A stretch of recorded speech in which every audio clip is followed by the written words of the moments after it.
दिनों तक तलाश करने के बाद समंदर में पनडुब्बी का मलबा मिला।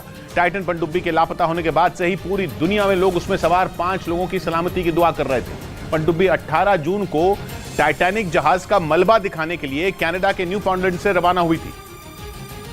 लेकिन अमेरिकी कोस्ट गार्ड के मुताबिक समंदर में उतरने के कुछ देर बाद ही टाइटन पनडुब्बी में तेज धमाका हुआ था, जिससे उसमें सवार सभी 5 लोगों की मौत हो गई।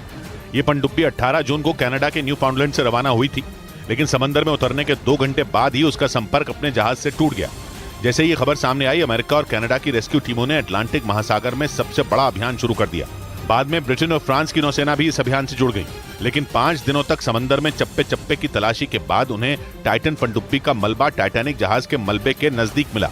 टाइटैनिक जहाज का मलबा कनाडा के न्यू फाउंडलैंड से 644 किलोमीटर दक्षिण में है और टाइटन पनडुब्बी का मलबा मिलते ही उसमें सवार सभी लोगों के मिलने की संभावना भी खत्म हो गई।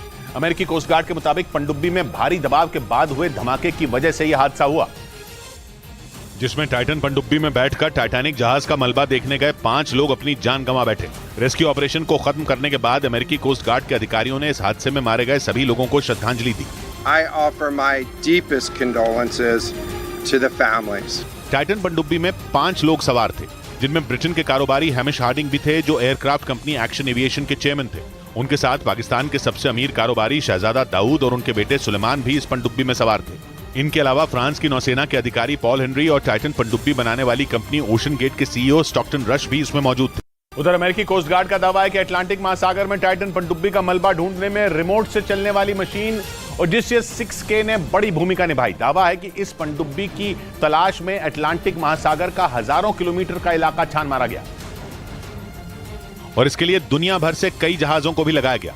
लेकिन 5 दिनों तक चले इस तलाशी अभियान के बाद टाइटन पनडुब्बी के मलबे को ढूंढने में रिमोट से चलने वाली ओडिसियस 6K मशीन की सबसे बड़ी भूमिका रही। अमेरिकी कोस्ट गार्ड के मुताबिक इस मशीन को अमेरिका की एक कंपनी ने बनाया है, जो समंदर की सतह तक जाने में सक्षम है, और इसी मशीन ने 22 फीट लंबी टाइटन पनडुब्बी की तलाश में टाइटैनिक जहाज के आसपास के पूरे इलाके को छान मारा। दावा है कि काफी तलाशी के बाद ओडिसियस 6K मशीन को टाइटैनिक जहाज के नजदीक ही टाइटन पनडुब्बी का मलबा मिला।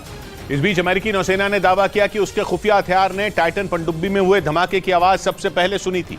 अमेरिकी नौसेना के मुताबिक उसने कई दिन पहले ये आवाज उसी जगह सुनी जहां अंतिम बार टाइटन पनडुब्बी ने अपने जहाज से संपर्क किया था। और इसके लिए अमेरिकी नौसेना ने एक ऐसे खुफिया उपकरण का इस्तेमाल किया जो समंदर की गहराइयों में किसी भी आवाज को आसानी से सुन सकता है। दावा है कि 18 जून यानी जिस दिन टाइटन पनडुब्बी 5 लोगों को लेकर टाइटैनिक जहाज का मलबा दिखाने के लिए रवाना हुई थी, उसी दिन अमेरिकी नौसेना ने अटलांटिक महासागर में धमाके की आवाज सुनी थी। लेकिन खबर है कि वो बिना सबूत किसी नतीजे पर पहुंचना नहीं चाहती थी। इसी वजह से अमेरिकी नौसेना ने ये बात छिपा कर रखी। मीडिया रिपोर्ट के मुताबिक अमेरिकी नौसेना ने जिस खुफिया उपकरण से धमाके की आवाज सुनी थी, उसका इस्तेमाल दुश्मन की पनडुब्बियों पर नजर रखने के लिए किया जाता है।